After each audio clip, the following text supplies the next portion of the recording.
قومی اسمبلی میں بڑھنی چاہیے۔ مشترکہ مفادات کونسل کا اجلاس اسمبلیوں کے تحلیل کے بعد ہوا۔ یہ بطور سینیٹر مردم شماری کا معاملہ ایوان بالا میں بھی اٹھایا تھا۔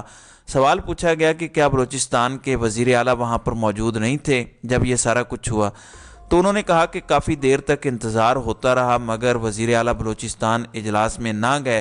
پھر ان کو زبردستی اجلاس میں مشترکہ مفادات کونسل کے لایا گیا۔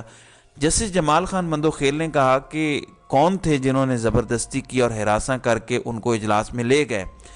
اس پر پھر سینیٹر کامران مرتضیٰ خود بطور وکیل پیش ہوئے اپنے بیٹے کی پٹیشن پر، تو وہ خاموش ہو گئے۔ تو عدالت نے کہا کہ اس میں کچھ آئینی سوالات ہیں، آپ اس کی تیاری کر لیں، تیاری کر کے آپ پیش ہوں تاکہ عدالت میں چیزوں کو قانون کے مطابق ہم دیکھ سکیں۔ ساتھ ہی اٹارنی جنرل آف پاکستان کو بھی معاونت کے لیے سپریم کورٹ آف پاکستان نے طلب کر لیا، ایڈوکیٹ جنرل کو بھی معاونت کے لیے طلب کر لیا، ایڈوکیٹ جنرل خیبر پختونخوا کو۔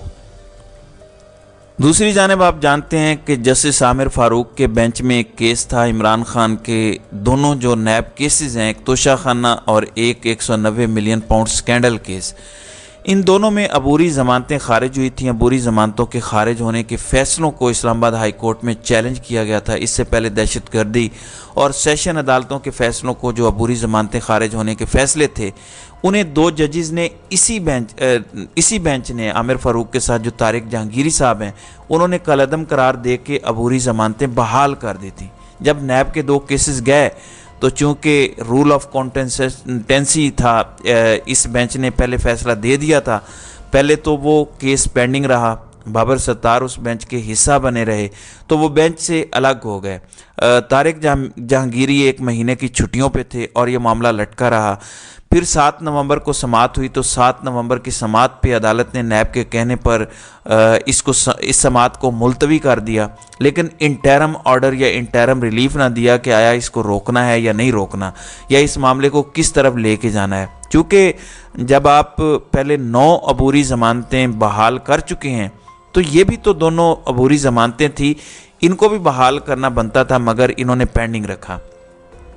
آج یہ ڈیولپمنٹ ہوئی کہ نیب کی جانب سے احتساب عدالت اسلام آباد نے توشہ خانہ اور 190 ملین پاؤنڈ سکینڈل کیس میں عمران خان کے وارنٹ گرفتاری جاری کر دیے۔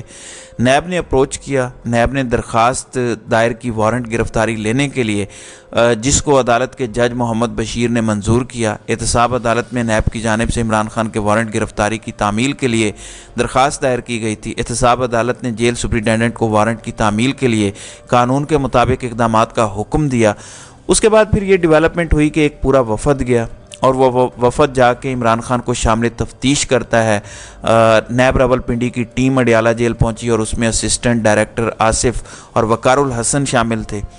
2 گاڑیوں پہ یہ گئے، انہوں نے وہاں پہ عمران خان سے پوچھ گچھ کی، اور آپ جانتے ہیں کہ عمران خان نے تو سوالوں کا جواب وہ پہلے کسی پولیس DIT کو نہیں دیا، تو ان کو کیا جواب دینا تھا۔ بہرحال ان کا ایک موقف ہے کہ میرے وکلاء موجود ہوں گے تو تب ہی میں آپ کو کسی سوال کا جواب دوں گا، لیکن یہ ان کو قانونی طور پر گرفتار کرنے گئے تھے ان مقدمات میں۔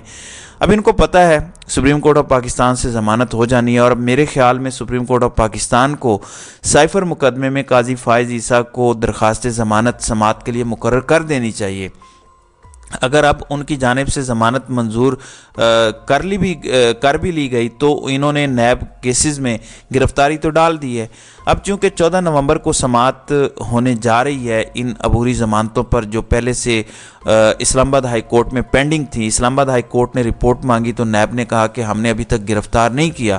جب تک گرفتار نہیں کیا گیا تھا اور اسلام آباد ہائی کورٹ میں وہ معاملہ پینڈنگ تھا، تو پینڈنسی کے دوران انہوں نے عمران خان کو ان دونوں کیسز میں جو گرفتار کیا ہے، اگر 1% بھی عدالتیں قانون کے مطابق دیکھنے لگ جائیں تو یہ معاملہ نیب کے گلے پڑنے جا رہا ہے، چونکہ نیب نے اسلام آباد ہائی کورٹ میں بیان دے کر اسلام آباد ہائی کورٹ میں رپورٹ جمع کروا کے اور یہ بتا کے کہ ہم نے ان مقدمات میں گرفتار نہیں کیا، اور پھر عدالت ان کو کہے کہ آپ تیاری کر کے آئیں، اور وہ تیاری کی بجائے گرفتاری ڈال کے لے آئیں، تو یہ معاملہ اتنی جلدی نہ نیب اس کو ہڑپ کر سکتا ہے اور نہ ہی ہماری عدالتیں اس معاملے سے پیچھے ہٹ سکتی ہیں۔ اب آج اہم سماعت ہونے جا رہی ہے ایک تو سائفر مقدمے میں عمران خان کی جیل سماعت ہے، دوسری جانب سائفر مقدمے میں جیل ٹرائل کے خلاف اور جج کی تعیناتی کے خلاف اسلام آباد ہائی کورٹ میں آج فائنل بحث ہے۔ اٹارنی جنرل آف پاکستان نے اس میں پیش ہونا ہے۔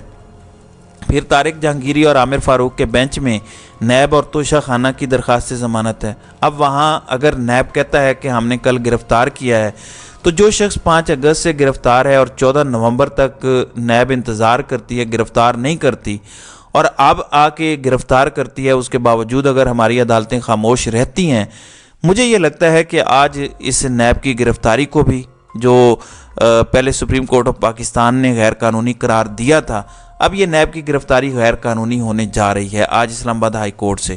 اب جو بھی تفصیلات آگے آئیں گی انشاءاللہ اس پر اگلی ویڈیو میں بات کریں گے۔ تو ناظرین اکرام، آپ کی اس ویڈیو کے حوالے سے کیا رائے ہے؟ آپ اپنی رائے کا اظہار کامنٹ سیکشن میں ضرور کیجیے گا۔